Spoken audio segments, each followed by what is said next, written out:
violence causes more than 1.6 million deaths worldwide every year. Violence is one of the leading causes of death in all parts of the world for people ages 15 to 44.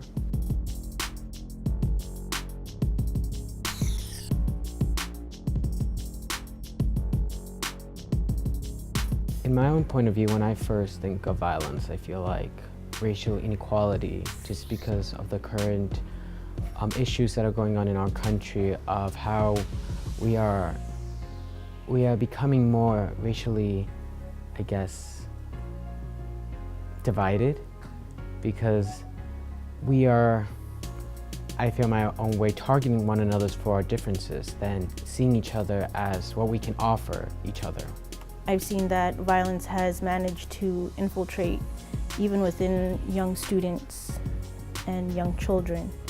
When I think of the word violence, I think of anything that makes someone else uncomfortable. In this time and age, we really don't know what anyone is going through or dealing with, and we should be cautious of the things we say around other people. I just think about someone hitting another person.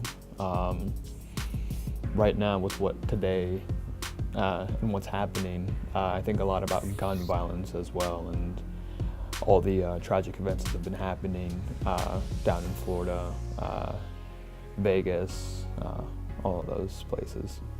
I also think that it's sad because they have to come up to a point that they need to use violence in order to get what they need or what they want.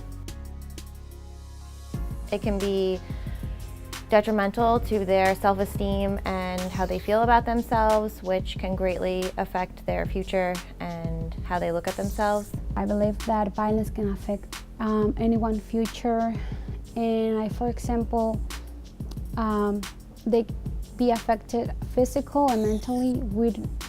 We don't know what is going on in their minds. We don't know if they need support. So if people have experienced violence, they are just in their own world trying to overcome that wall that is in front of them. People could, look back and just remember those events that they went through, and it could cause, anxiety, stress, sometimes emotional breakdowns. Sometimes people could say something that would trigger a reaction or a terrible memory. The only advice I can give a person, whether woman, child, man, whoever you are, to please tell someone that you trust, tell someone in the school system, go to someone that you know that can help you. There's many people out there that are going through it. You're not the only one. Always try to have someone, or try to go and be with a group of friends and pick out that person that you can trust and get the help that you need. You have people around, you can find support. Don't think that it's your fault. It's never your fault. Try to talk to someone that is really close to you. It's very, very important to get help and to look after yourself and do the best you can for your well-being. You're not alone, and don't be afraid to speak out, that a lot of times your story can help others. I would tell them to find someone they trust, or just speak out, because the worst thing you can do is not say something. Because when you don't say something, it builds inside you. And then you feel like you're getting better, but you're actually getting worse. And you feel heavy in a sort of weight that you feel like you can't, keep going in a sort of sense.